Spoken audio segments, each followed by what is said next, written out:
کلام مقدس نئے عہد نامہ میں سے مقدس متی رسول کی انجیل اس کا 13واں باب، بیج بونے والے کی تمثیل۔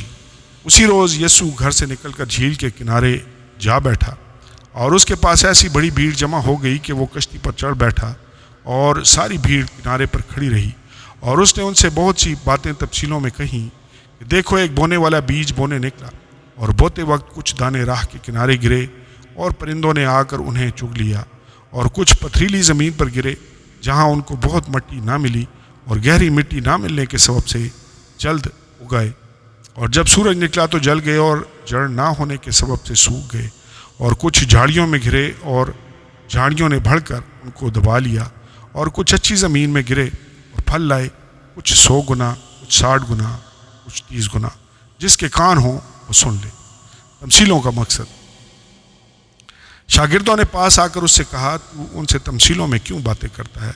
اس نے جواب میں ان سے کہا، اس لیے کہ تم کو آسمان کی بادشاہی کے بیدوں کی سمجھ دی گئی ہے، مگر ان کو نہیں دی گئی، کیونکہ جس کے پاس ہے اسے دیا جائے گا اور اس کے پاس زیادہ ہو جائے گا، اور جس کے پاس نہیں ہے اس سے وہ بھی لے لیا جائے گا جو اس کے پاس ہے۔ میں ان سے تمثیلوں میں اس لیے باتیں کرتا ہوں کہ وہ دیکھتے ہوئے نہیں دیکھتے اور سنتے ہوئے نہیں سنتے اور نہیں سمجھتے۔ اور ان کے حق میں یسایہ کی یہ پیشن گوئی پوری ہوتی ہے کہ تم کانوں سے سنو گے پر ہرگز نہ سمجھو گے، اور آنکھوں سے دیکھو گے پر ہرگز معلوم نہ کرو گے، کیونکہ اس امت کے دل پر چربی چھا گئی ہے، اور وہ کانوں سے اونچا سنتے ہیں اور انہوں نے اپنی آنکھیں بند کر لی ہیں۔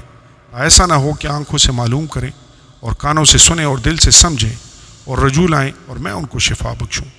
لیکن مبارک ہیں تمہاری آنکھیں اس لیے کہ وہ دیکھتی ہیں، اور تمہارے کان اس لیے کہ وہ سنتے ہیں، کیونکہ میں تم سے سچ کہتا ہوں، بہت سے نبیوں اور رازبازوں کو آرزو تھی جو کچھ تم دیکھتے ہو دیکھیں مگر نہ دیکھا، اور جو باتیں تم سنتے ہو سنیں مگر نہ سنی۔ یسوع بیج بونے والے کی تمثیل سمجھاتا ہے۔ بس بونے والے کی تمثیل سنو۔ جب کوئی بادشاہی کا کلام سنتا ہے اور سمجھتا نہیں، تو جو اس کے دل میں بویا گیا تھا اسے وہ شریر آ کر چھین لے جاتا ہے۔ یہ وہ ہے جو راہ کے کنارے بویا گیا تھا۔ اور جو پتھریلی زمین میں بویا گیا، یہ وہ ہے جو کلام کو سنتا ہے اور اسے فی الفور خوشی سے قبول کر لیتا ہے، لیکن اپنے اندر جڑ نہیں رکھتا، بلکہ چند روزہ ہے، اور جب کلام کے سبب سے مصیبت یا ظلم برپا ہوتا ہے وہ فی الفور ٹھوکر کھاتا ہے۔ اور جو جھاڑیوں میں بویا گیا، یہ وہ ہے جو کلام کو سنتا ہے، اور دنیا کی فکر اور دولت کا فریب اس کلام کو دبا دیتا ہے اور وہ بے پھل رہ جاتا ہے۔ اور جو اچھی زمین میں بویا گیا، یہ وہ ہے جو کلام کو سنتا اور سمجھتا ہے اور پھل بھی لاتا ہے، کوئی 100 گنا پھلتا ہے، کوئی 60 گنا، کوئی 30 گنا۔ کڑوے دانوں کی تمثیل۔ اس نے ایک اور تمثیل ان کے سامنے پیش کر کے کہا کہ آسمان کی بادشاہی اس آدمی کی مانند ہے جس نے اپنے کھیت میں اچھا بیج بویا، مگر لوگوں کے سوتے میں اس کا دشمن آیا اور گیہوں میں کڑوے دانے بھی بو گیا۔ بس جب پتیاں نکلیں اور بالیں آئیں، وہ کڑوے دانے بھی دکھائی دیے۔ نوکروں نے آ کر گھر کے مالک سے کہا، اے خداوند، کیا تو نے اپنے کھیت میں اچھا بیج نہ بویا تھا؟ اس میں کڑوے دانے کہاں سے آ گئے؟ اس نے ان سے کہا، یہ کسی دشمن کا کام ہے۔ نوکروں نے اس سے کہا، تو کیا تو چاہتا ہے کہ ہم جا کر ان کو جمع کریں؟ اس نے کہا، نہیں، ایسا نہ ہو کہ کڑوے دانے جمع کرنے میں تم ان کے ساتھ گیہوں کو بھی اکھاڑ لو۔ کٹائی تک دونوں کو اکٹھا بڑھنے دو، اور کٹائی کے وقت میں کاٹنے والوں سے کہہ دوں گا کہ پہلے کڑوے دانے جمع کر لو اور جلانے کے لیے ان کے گٹھے باندھ لو، اور گیہوں میرے کھتے میں جمع کر دو۔ رائی کے دانے بیج کی تمثیل۔ اس نے ایک اور تمثیل ان کے سامنے پیش کر کے کہا کہ آسمان کی بادشاہی اس رائی کے دانے کی مانند ہے جسے کسی آدمی نے لے کر اپنے کھیت میں بو دیا۔ وہ سب بیجوں سے چھوٹا تو ہے، مگر جب بڑھتا ہے تو سب ترکاریوں سے بڑا اور ایسا درخت ہو جاتا ہے کہ ہوا کے پرندے آ کر اس کی ڈالیوں پر بسیرا کرتے ہیں۔ خمیر کی تمثیل۔ اس نے ایک اور تمثیل ان کو سنائی کہ آسمان کی بادشاہی اس خمیر کی مانند ہے جسے کسی عورت نے لے کر 3 پیمانہ آٹے میں ملا دیا، اور ہوتے ہوتے سب خمیر ہو گیا۔ یسوع تمثیلیں استعمال کرتا ہے۔ یہ سب باتیں یسوع نے بھیڑ سے تمثیلوں میں کہیں، اور بغیر تمثیل کے وہ ان سے کچھ نہ کہتا تھا، تاکہ جو نبیوں کی معرفت کہا گیا تھا وہ پورا ہو کہ میں تمثیلوں میں اپنا منہ کھولوں گا، میں ان باتوں کو ظاہر کروں گا جو بنائے عالم سے پوشیدہ رہی ہیں۔ یسوع کڑوے دانوں کی تمثیل سمجھاتا ہے۔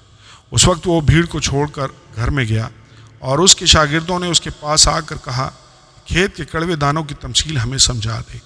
اس نے جواب میں کہا اچھے بیج کا بونے والا ابن آدم ہے اور کھیت دنیا ہے، اور اچھا بیج بادشاہی کے فرزند اور کڑوے دانے اس شریر کے فرزند ہیں۔ جس دشمن نے ان کو بویا وہ ابلیس ہے، اور کٹائی دنیا کا آخر ہے، اور کاٹنے والے فرشتے ہیں۔ بس جیسے کڑوے دانے ہمیشہ کیے جاتے اور آگ میں جلائے جاتے ہیں، ویسے ہی دنیا کے آخر میں ہوگا۔ ابن آدم اپنے فرشتوں کو بھیجے گا اور وہ سب ٹھوکر کھلانے والی چیزوں اور بدکاروں کو اس کی بادشاہی میں سے جمع کریں گے اور ان کو آگ کی بھٹی میں ڈال دیں گے، وہاں رونا اور دان پیسنا ہوگا۔ اس وقت راز باز اپنے باپ کی بادشاہی میں آفتاب کی مانند چمکیں گے، جس کے کان ہوں سن لیں۔ پوشیدہ خزانہ کی تمثیل۔ آسمان کی بادشاہی کھیت میں چھپے خزانہ کی مانند ہے، جسے کسی آدمی نے پا کر چھپا دیا اور خوشی کے مارے جا کر جو کچھ اس کا تھا بیچ ڈالا اور اس کھیت کو مول لے لیا۔ موتی کی تمثیل۔ پھر آسمان کی بادشاہی اس سوداگر کی مانند ہے جو عمدہ موتیوں کی تلاش میں تھا۔ جب اسے ایک بیش قیمت موتی ملا تو اس نے جا کر جو کچھ اس کا تھا سب بیچ ڈالا اور اسے مول لے لیا۔ جال کی تمثیل۔ پھر آسمان کی بادشاہی اس بڑے جال کی مانند ہے جو دریا میں ڈالا گیا اور اس نے ہر قسم کی مچھلیاں سمیٹ لیں، اور جب بھر گیا تو اسے کنارے پر کھینچ لائے اور بیٹھ کر اچھی اچھی تو برتنوں میں جمع کر لیں اور جو خراب تھیں پھینک دیں۔ دنیا کے آخر میں ایسا ہی ہوگا، فرشتے نکلیں گے اور شریروں کو رازبازوں سے جدا کریں گے اور ان کو آگ کی بھٹی میں ڈال دیں گے، وہاں رونا اور دان پیسنا ہوگا۔ نئی اور پرانی سچائیاں۔ کیا تم یہ سب باتیں سمجھ گئے؟ انہوں نے اس سے کہا ہاں۔ اس نے ان سے کہا اس لیے ہر فقی جو آسمان کی بادشاہی کا شاگرد بنا ہے اس گھر کے مالک کی مانند ہے جو اپنے خزانہ میں سے نئی اور پرانی چیزیں نکالتا ہے۔ ناصرت میں یسوع رد کیا جاتا ہے۔